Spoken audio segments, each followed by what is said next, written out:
¿Sabías que esta sierra circular es prácticamente imposible de conseguir hoy en día? Y mucho menos encontrar sus repuestos. Pero hoy la tengo aquí, completamente desarmada y voy a devolverle la vida.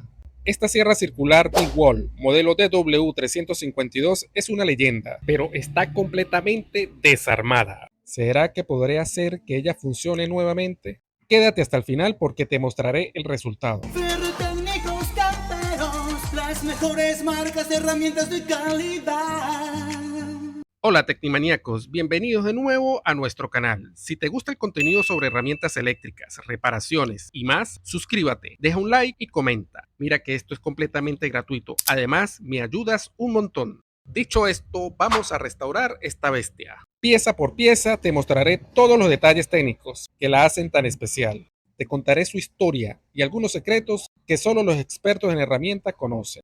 Además, te compartiré algunos tips esenciales para reparar herramientas eléctricas antiguas y mantenerlas en óptimas condiciones. Y al final, la probaremos para ver si aún tiene potencia o si esta reliquia quedó en el olvido. ¿Qué me dicen ustedes? ¿Funcionará o será su última batalla? Antes de empezar a armar esta sierra, déjeme contarle un poco sobre su historia. Esta es la DeWalt modelo DW352, una sierra circular legendaria que dejó huella en el mundo de las herramientas eléctricas. Su fabricación fue tan robusta que muchos aún la usan, pero ya no se consiguen los repuestos fácilmente. Hablando de historia, DeWalt nació en el año 1924 cuando Raymond DeWalt inventó la revolucionaria sierra radial, una innovación que revolucionó la carpintería. Desde entonces, la marca ha sido sinónimo de potencia y durabilidad, y esta DeWalt DW352 es prueba de ello. Vamos al grano. Lo primero que haré es ensamblar el inducido, que es el corazón de este motor. Sin esto, la herramienta simplemente no funciona.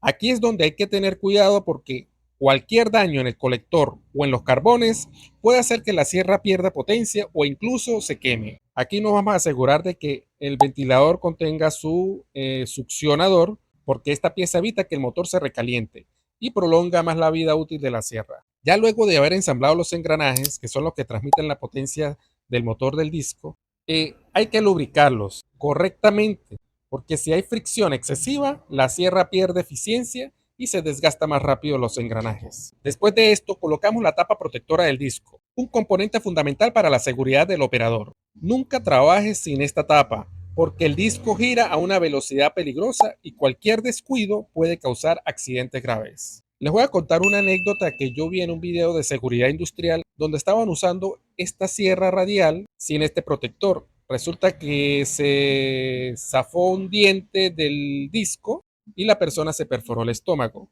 Y en otra ocasión, otra persona iba perdiendo la vista.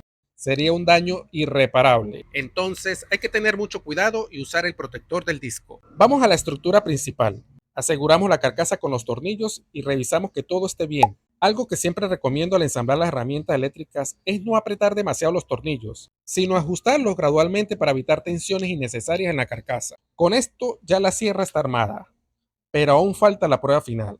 ¿Será que funciona? Ahora llega el momento de la verdad. Voy a conectar la DW352 y encenderla para ver si todo está en orden.